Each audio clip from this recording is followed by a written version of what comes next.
All right, guys, so it's a new day, which means unfortunately it's another day that we have to report on some of the latest atrocities coming out of Gaza at the hands of the IDF. So here we have Al Jazeera giving us some initial information on this latest strike on a school inside of Gaza City that was housing displaced Palestinians who have obviously been displaced amidst this genocidal war from the IDF. And reportedly they killed over 100 people, injuring dozens more as a part of this attack. So let's go ahead and listen to some of the details here from Al Jazeera, and then we'll work our way through this. Out of Gaza, more than 100 people have been killed in an Israeli attack on a school. This took place during the morning prayer. It happened in the Al-Daraj neighborhood in central Gaza City. Dozens of the injured and bodies have been transported to the Baptist hospital. Well, Israel's military has responded to this latest attack in a statement on X. It says its Air Force attacked who it calls terrorists operating in a military headquarters in the Al Tabin school complex near a mosque in Gaza City. The Israeli army went on to say the complex was being used by Hamas to hide in and where the group was planning what it called terrorist operations. Okay, so let's go ahead and pause on that for a second here, because we have had countless reports over the last 9-10 months of this genocidal war on the people of Gaza that the Israeli military essentially operates with the standard operating procedures that anybody in Gaza who is a male who is over the age of like 14, let's say, is by default a Hamas militant. Not only have we had reporting like that, but we've also had reporting like from 972 magazine, for example, showing explicitly that the IDF will wait for alleged Hamas militants to return home to their residences so that they can bomb them while they're sleeping, along with whatever family, whatever friends happen to be in that location at any given time. In other words, they will wait for a situation where it is easier to kill a mass amount of people, many of whom have nothing to do with the Hamas militant wing, right? So we've seen reporting like that. We've also seen reporting that the Israeli government, the Israeli military, pretty much never backs up any of these claims with actual verifiable evidence that Hamas was in any given location. I want you guys to keep in mind, they have obliterated the education system in Gaza. They have obliterated the healthcare system in Gaza. They have destroyed a majority of the residential buildings inside of Gaza. So we are supposed to believe at this point that Hamas, who's about like at the beginning of this, after October 7th, about 30,000, 40,000 militant strong, somehow with that small ragtag military force, they are able to be in every single square inch of Gaza at the same time. That's the only way that you could possibly make sense of the kinds of claims that are coming from the Israeli military. They have bombed schools and mosques and churches and refugee camps and UN shelters, residential buildings, everything you could possibly imagine. And in every single one of those circumstances, they brush it off with the excuse of, well, Hamas was there, right? In some nebulous form that we have no, evidence to back up that they were actually there. Even if they were there, by the way, even if there were a couple of Hamas militants that were in this location, that does not give you the free rein to obliterate dozens of civilians as a part of an attack like this. You have to take into consideration under international law the standards of proportionality. Does this seem proportionate to you guys? To bomb a school with displaced refugees in Gaza who are in the middle of prayer. Does this seem like a proportionate military strike that is valid to protect Israel or something like that? Of course not. Of course not. But this is the standard operating procedure that we have seen from the IDF for the last 9-10 months of this genocidal war on the people of Gaza. But they continue here. Against Israel. Well, Hamda Salhout joins us on the phone now from Jordan's capital, Amman, because the Israeli government has banned Al Jazeera from reporting inside Israel. Has there been any further reaction to this attack that happened during the morning prayer in Gaza, Hamda? That's something to also pause on, just real quick, that the Israeli government has essentially deemed Al Jazeera to be like complicit in terrorism, and so they have banned them from operating inside of Gaza. They have killed Al Jazeera journalists on repeat. They have targeted the family members of Al Jazeera journalists because they do not want organizations like Al Jazeera, even if you disagree with them, even if you have some sort of an issue with Al Jazeera as a network, they are actually trying to report on what is happening on the ground inside of Gaza. And Israel has been explicitly targeting them and labeling them as some sort of like a terrorist organization in order to prevent them from reporting on the scenes that are happening on the ground inside of Gaza. So that in and of itself is insanity. But they continue here. Well, Mariam, let's talk about what else the Israeli military is saying. They're saying that this was a precise attack on the school in coordination with the Shin Bet, that's the internal security services in Israel. We also want to note that this is now the fourth school in just about a week that has been attacked in northern Gaza, with claims and accusations by the Israeli military that there is Hamas activity there, that it is being used as a command center, as a headquarters for military activity. The army is also making quite bold claims that they used many measures to reduce the chance of harming civilians, including the use of precise weaponry and intelligence. But the situation on the ground shows a much different story. Yeah, I mean, it's hard to claim that you are doing everything that you possibly can in order to avoid civilian casualties when you are using supposedly precise, targeting or precise striking weapons in order to target a school filled with innocent men, women, and children. Does that seem to you guys like they're using precise military targeting and intel, assets in order to determine whether or not this is a valid military strike? Of course not. Of course not. What are we talking about here, guys? That's their excuse. The excuse is that, well, we use precise targeting. You use precise targeting to kill a bunch of innocent Palestinians. That's what you did. But this to me is just is an absolutely ludicrous sort of explanation here. But of course, it's an explanation that the U.S. government is fully standing behind. So here we have from Prem Thacker, who newly joined Zeteo News as a reporter. He says, just hours after we reported that the U.S. is moving forward with a $260 million sale of kits that would make bombs more precise, the Israeli forces have bombed a school, killing more than 80 people with the help of this precise targeting. And he has some reporting here from the New York Times where they say that they added that many steps were taken to minimize civilian harm, including the use of precise arming and gathered intelligence.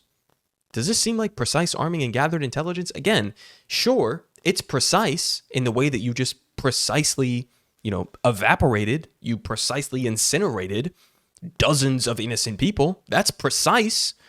And it's precise in the sense that that's the goal of the Israeli military right now. The goal inside of Gaza has always been to make Gaza uninhabitable, to make it unlivable.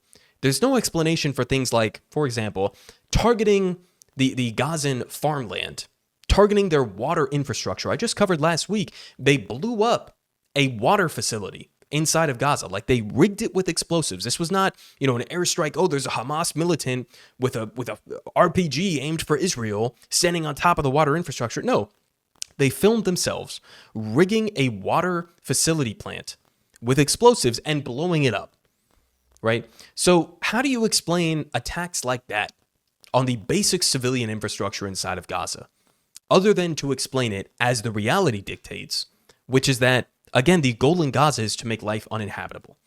The goal for the Israeli government right now is not to eliminate Hamas militarily, which is something they're nowhere even remotely close to doing, by the way, but that's not the goal, right? The goal is mass punishment of these civilians inside of Gaza. The goal long-term is to create a Jewish ethno-state in the entirety of the region, to ethnically cleanse Palestinians from Gaza, from the West Bank. That is the long-term goal. So when you understand that that's the goal, then things like this make more sense, right? This isn't an accidental whoopsie. This is just part and parcel of what the strategy in Gaza has been the entire time since October 7th. And so we move on, because we also have some imagery here showing that, yes, of course, predictably, I think, that CNN has confirmed that it was a U.S.-made GBU-39 small-diameter bomb that was used in an Israeli airstrike on a school and mosque compound in Gaza, which killed at least 93 Palestinians, according to local officials. So this is why Kamala Harris, for example, this is why you have people showing up at your rallies that you're doing right now for the 2024 election and protesting your complicity in genocide, is because we have had report after report after report of U.S. weapons that are being used in some of the most egregious war crimes in Gaza that we have ever seen, right? This is why people are showing up to your rallies, right? This is why it's maybe not a smart strategy to condescendingly, look down on them and to say, oh, I'm speaking, right? Unless you want Donald Trump to win, don't have any disagreements with me. I'm speaking, right? This is why people are showing up to your rallies and protesting, is because it's not just, oh, there's some atrocity that's happening across the globe that we have no control over. No, it's that your administration, the Biden administration. Now, granted, you could say, okay, Kamala hasn't been directly, facilitating this. It's been more so Biden. Sure, that's fine. I kind of agree with that to some extent. This is your chance to separate yourself from the Biden administration and show that you would do something differently. But so far, it doesn't seem like that's the direction that she wants to go. But this is what you have been enabling. This is what the Biden administration has been enabling. We are sending the weapons to Israel that they are using to commit these war crimes. This is against not only international law, but also U.S. domestic law. With things like the Leahy Act and the Foreign Assistance Act, Israel has been blocking aid, medical aid, food aid, water aid from getting inside of Gaza. That is a violation of U.S. law to continue sending them weapons. They've been committing gross violations of human rights law. That is another violation of U.S. law to continue sending them weapons. And yet we continue to persist. We continue to persist because here in the United States, we don't value all lives the same. We don't value Israeli lives as the same as we value Palestinian lives. This is why you saw months and months and months of hysteria surrounding these unproven, undocumented reports of mass, systemic sexual abuse on October 7th. You saw that in the U.S. media. You saw that repeated by our politicians. And yet, when we have reports like I covered just a couple days ago of actual, verifiable video evidence provided systemic rape of Palestinian detainees in Stede Tiemann, this torture facility in the Negev desert inside of Israel, when that report's come out, then suddenly nobody has anything to say about sexual abuse, sexual torture. Suddenly, the U.S. media is doing a blackout of these kinds of stories after months and months and months of using that kind of a narrative to justify the unjustifiable inside of Gaza. I mean, it's just brazen hypocrisy. U.S. weapons being used to annihilate over 100 people that were taking refuge in a school who were in the middle of prayer when this strike happened. Is this excusable to any of you guys? It's not to me. We also had here, as pointed out by Mehdi Hassan, over 100 people killed, mostly women and children, which has been the entirety of this war so far, at a school massacred. How is there no arms embargo on Israel? How do the people who express horror and revulsion when Putin and Assad do this sit silently by as Netanyahu does it? Well, the answer is because these are our State Department deemed enemies, and Israel is our State Department deemed ally. That's the difference. That is the only difference.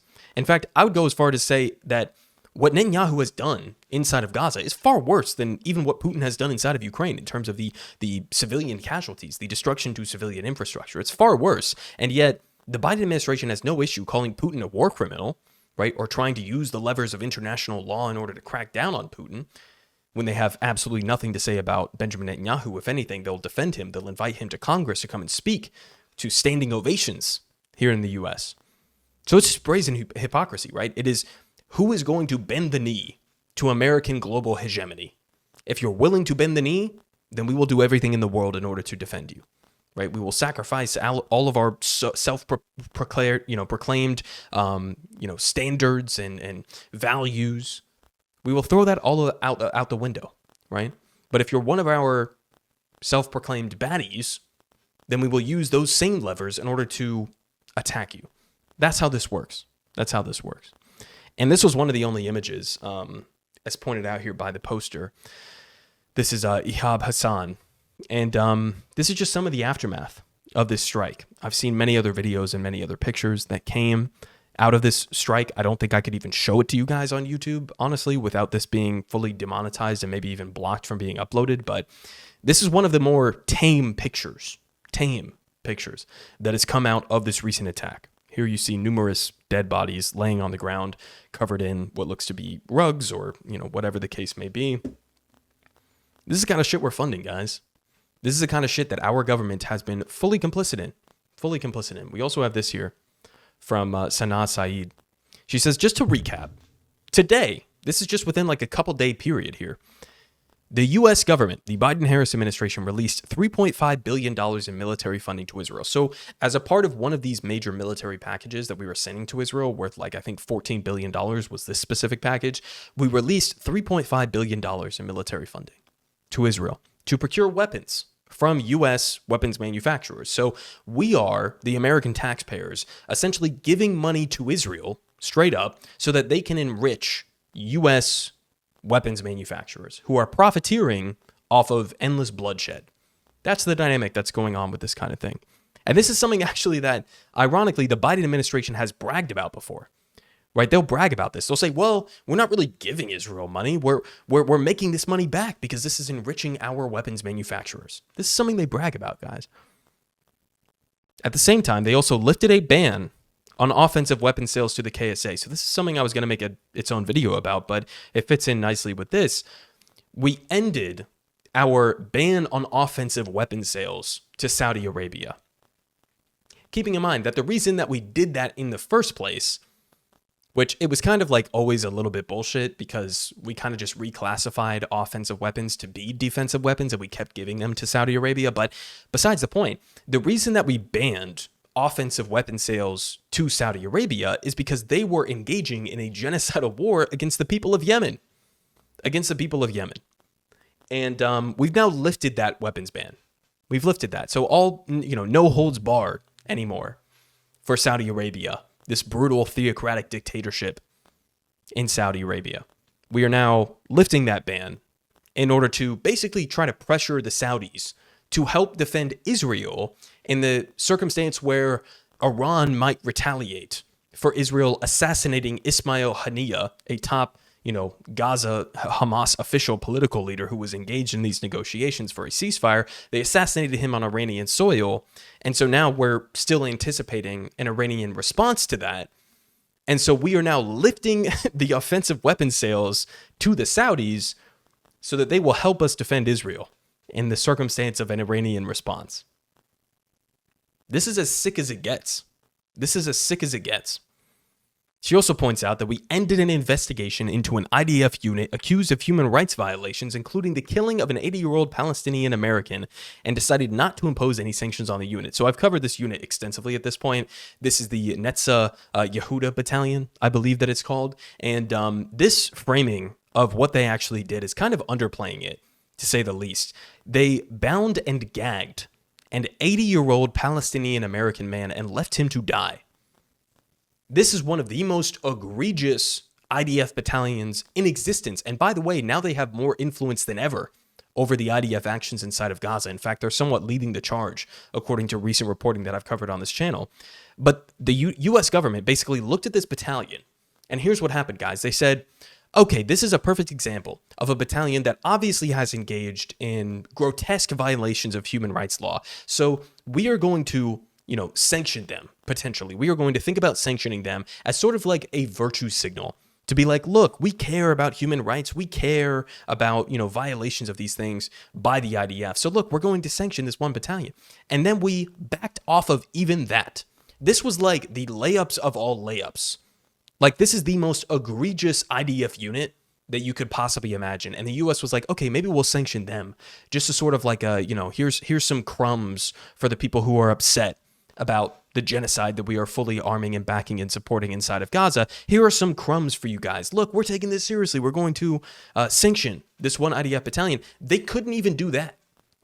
They fully announced, Lloyd Austin came out and said that they are not going to be imposing any sort of sanctions on this battalion. So that's just what's happened in the last couple of days. We also have here, as pointed out by Adam Johnson, in terms of what the U.S. considers to be like sort of like a rehabilitation of a group like the Netza Yehuda Battalion. He says, neat how Israeli soldiers can commit gross violations of human rights, including the killing of an 80-year-old man by handcuffing and gagging him, leaving him to die in the cold. And the so-called remediation is for said soldiers to simply retire early from the IDF. So this is what the U.S. did, is we were considering sanctions on this Netza Yehuda Battalion.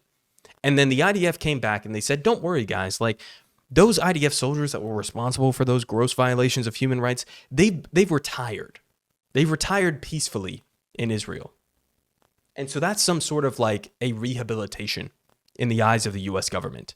Oh, they got an early retirement. This is like how we treat U.S. police on steroids, right? Where it's like you'll have some video of a U.S. Police officer who shoots an unarmed black man in the back, and then, okay, he'll be removed from this police department, right? No charges, no jail sentence, no anything like that. He'll just be removed, and maybe he'll be switched around in a couple of years to a different police department. This is like the exact same kind of situation as that. This is what the U.S. considers to be sort of full remediation of a battalion like this.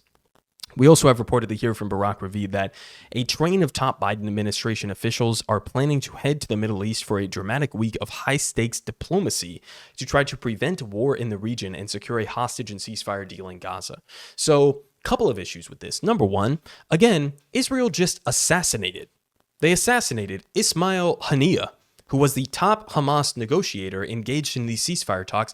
They not only assassinated him, showing that or demonstrating that they have no interest in actually working towards a ceasefire, but they also did it in Iran, showing that they want an escalation with Iran. Okay? So the idea that the Biden administration needs to go to the Middle East to, in a last minute, last ditch effort to prevent a broader war, they need to go and do this sort of meeting. What are you going to say? Unless it's cutting off weapons to Israel, unless it is putting them in line to the point where they don't feel like they can escalate this towards a broader regional war, then it's pointless. Then all of this is meaningless. Iran did not start this shit, okay? Israel did. Let's be real about this situation. In order to end the genocide, in order to get to a ceasefire deal, you have to put Israel in their fucking place. You have to cut off weapons to Israel. That's the bare minimum at this point. We're talking about the International Criminal Court potentially having arrest warrants coming down the pipeline for somebody like Benjamin Netanyahu and Yoav Gallant. Cutting off the weapons to them is the bare minimum, right? And yet, we're in a situation where it's like, okay, we have to scramble to try to go to the Middle East and convince Iran not to, further respond to Israel's brazen escalations towards a broader regional war. It's a fucking sick joke. It's a sick joke. If we end up in a situation where Iran responds to the assassination of Ismail Haniyeh on top of obviously the previous bombing of their embassy in Syria, if we end up in a situation where Iran responds to that and then Israel responds to that in a more dramatic way and escalates the tensions toward a broader regional war, there is nobody to blame but the Biden administration. Okay? Because they have had every opportunity in the world over the last 9-10 months of this genocide to finish this shit, to actually use the leverage that they have at their disposal in order to prevent this from getting to the point where we're at right now. They have refused to do that time and time and time again. And so now we're in this precarious position where the entire fucking region could explode. And their last ditch effort is we're going to go and I guess try to convince Iran not to respond in any serious capacity. Good fucking luck. This is your doing. You've put yourself in this position. At least own it. At least own it to some extent. Now, to finish off the video here, we had Kamala Harris. Now, I covered the video a couple of days ago of Kamala at a rally when she was confronted by anti-genocide protesters. And her response was basically just, I'm speaking, right? I'm going to be as condescending as possible. I'm doing like a pro-genocide girl boss moment here. And I'm going to try to silence these protesters and own them, right? So it looks like because of the backlash to her handling of those first round of protesters, since she's been on the campaign trail, she learned a little bit of a lesson. So in this response, she basically says, this includes respecting the voices that I think we are hearing from in the crowd. Obviously, she's referring to. She says, let me just say that on this topic of what I think I am hearing over there, let me say, I have been clear, now is the time to get a ceasefire deal and to get the deal done. So to some extent, it's like, I guess it's sort of somewhat reassuring that she's at least susceptible to pressure and that they saw how her previous response was received by the American people and people didn't like that. And so now she's sort of changing her tune and she's at least listening to the protesters. But at the end of the day, this response is no different than what we've heard from Joe Biden. It's not. Because again, unless you are willing to cut off weapons to Israel, to use the leverage that you would have as the president of the United States, unless you are willing to do that, then this kind of messaging is pointless. We've heard this from Biden for the last, 6 months at this point, at least, that he's desperately working towards some sort of a ceasefire. If you're not willing to use the leverage that you have over Israel, then you are not going to get to a ceasefire because Israel does not want a ceasefire. They want to continue the genocide in Gaza. They want to escalate this towards a broader war with Hezbollah and with the Houthis in Yemen and with Iran directly. That's what the Benjamin Netanyahu government wants. And if you are unwilling to recognize that, then you shouldn't be taken seriously on this topic. This is not enough to satiate the demands of people who are being as radical as possible, and saying, we're not in favor of being complicit in genocide. Isn't that so radical that people would say, we don't want our bombs used to do what we just saw at this school in Gaza City, to obliterate 100 or more Palestinians who are taking refuge there? Isn't that such a radical demand that we would say, let's not send military hardware to a country that is engaged in a genocide and an ongoing apartheid and a decades-long oppression of the Palestinian people? This should not be a difficult issue. It really shouldn't be a difficult issue. And yet, it is, because we live in the United States of America. This is sort of one of our buddies in the Middle East, an extension of our, global hegemonic power influence that we have over the region. And so we'll have to see. We'll have to see where Kamala goes from here. I don't know. It's not as if Trump is better. Trump is much worse on this issue than even somebody like Kamala Harris is. But we'll have to see where this goes from here, because on the current trajectory that we're on with the Biden-Harris administration, it looks like we are just going to continue to get endless atrocity after atrocity, along with endless escalation after escalation inside of the Middle East.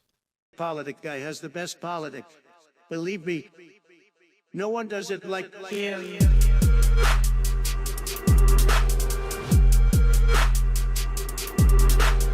Believe me, everyone is saying